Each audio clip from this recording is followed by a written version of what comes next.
प्रणाम मुखिया जी। खुश रह खुश रह। का हो, का हाल चाल बा? का बताई कि का हाल चाल बा? काहे हो? हमार लड़का आज 2-3 दिन से खाना नहीं खे खा। हमारा लड़का के ओकर लड़की बिगाड़ देले बिया। केकर लड़की? और वह जनत नहीं कि हमरा केकरा से झगड़ा बा, ओकरे लड़की। अच्छा अच्छा, हम समझ गई नी। उपेंद्र, जा गांव भर में बोल द कि मुखिया जी के हाथा में पंचायत बा आ सब लोग अभी के अभी जुटे। अब दोनों लोग सब कोई के सामने आपन आपन बात रख। तूने ऐसा क्यों किया? मैंने क्या किया? तूने ऐसा क्यों किया? मैंने क्या किया यार? तूने नहीं किया था प्यार। मैंने कब किया प्यार? तूने नहीं किया था प्यार। अरे मैंने कब किया यार? मैंने कब किया यार? जान मेरी जान मन बचपन का प्यार मेरा भूल नहीं जाना रे। जैसा मेरा प्यार है जान तुझे किया है, बचपन का प्यार मेरा भूल नहीं जाना रे।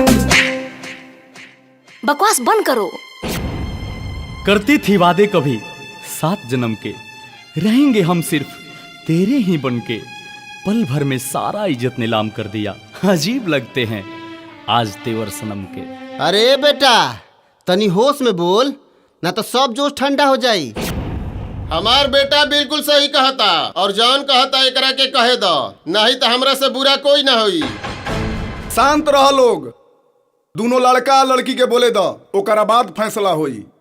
प्यार तो मैं भी तुमसे बहुत करती थी, लेकिन अब नहीं, क्योंकि तूने मेरे प्यार को बदनाम किया है, भरी महफिल में सरेआम किया है। बात मेरी मान ले, तेरा मेरा दुश्मन सारा ये जमाना रे। याद कर तू वो दिन रहती थी ना मेरे बिन, मर जाएगा तेरे बिन तेरा ये दीवाना रे। बचपन का प्यार मेरा भूल नहीं जाना रे। अगर तुम सच में मेरे से प्यार नहीं करती तो खा कसम और पूरे समाज के सामने सच्चाई बता। चाहती तो तू भी थी मुझे, अब डरती है जमाने से। बहुत दर्द होता है दिल में सच को छुपाने से।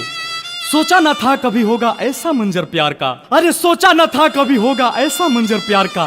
क्या फायदा महफिल में खुद का तमाशा बनाने से।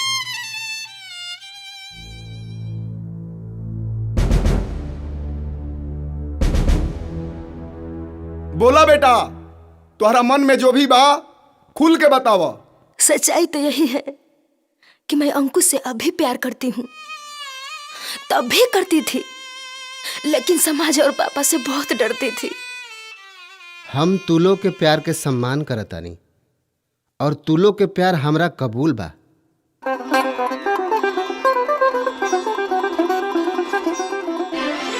तू ही मेरी जान है, चाहे कोई जान ले ले, दूर ना हो पाएंगे। सच्चा प्यार करते हैं, एक दूजे पे मरते हैं। जान भी देना पड़े तो इसको हम निभाएंगे, जान भी देना पड़े तो